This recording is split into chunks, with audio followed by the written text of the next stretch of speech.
Sewage spills by water companies into rivers and seas in England more than double. The industry says bills will have to rise to pay for improvements. We have a changing climate and we have a growing population, and that's putting unprecedented pressure on the network. I think it's fair to say we have not invested anything like what we should have in the past, and that's because we've been keeping bills low. New figures released by the Environment Agency have exposed the huge scale of dumping of raw sewage by water companies into rivers and seas across England last year. The spills took place for more than 3.6 million hours, more than double the previous year.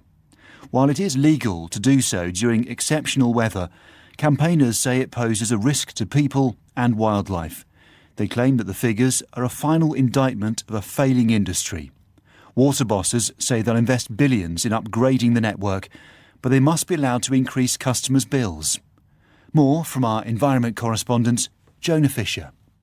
In most of England, raw sewage and rainwater share the same pipes, so during a storm, the system can get overwhelmed, triggering spills in which sewage is discharged into rivers and the sea. Last year was particularly wet, which led in part to record figures, both for the number of spills and the number of hours, 3.6 million that those spills lasted. Helen Wakeham from the Environment Agency say the figures are disappointing, but not a surprise. It just shows the scale of storm overflow operation in a wet year. And the purpose of putting the monitoring in place was to make an argument for more regulation and more investment in storm overflows. And I think, the results from last year show exactly why that's required. She rejects claims that the Environment Agency is partly to blame, saying it's a failure of the water industry. But David Henderson, the chief executive of Water UK, says the sector has a plan to upgrade the sewage system. These figures are unacceptable, and they're sadly the result of a lack of investment in the system.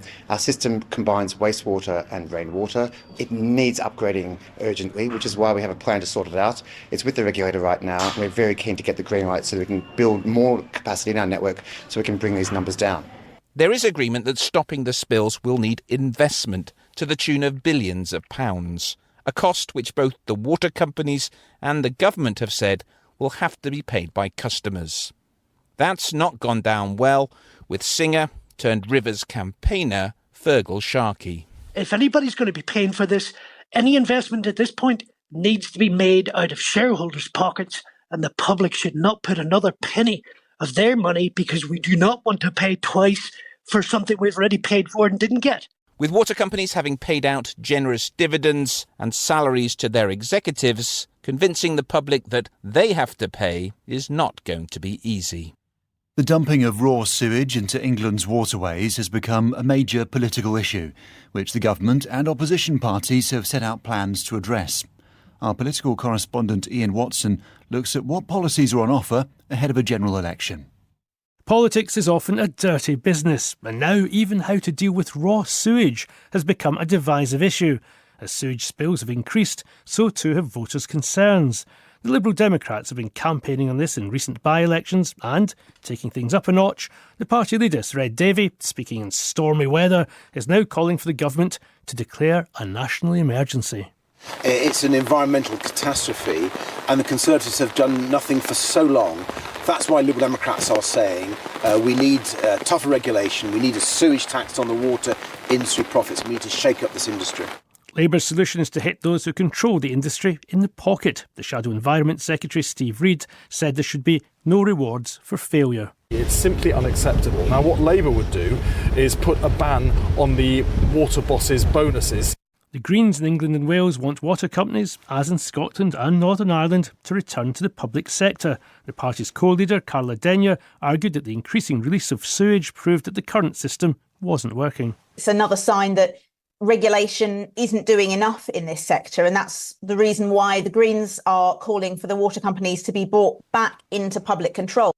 The government agreed that spills were unacceptable, but didn't agree with nationalisation. No Environment Minister undertook broadcast interviews today, but the Education Secretary, Gillian Keegan, set out the government's approach, including improving monitoring. We've also put in tougher regulation, we've also put in tougher fines as well for water companies, and most importantly, we've put in more investment.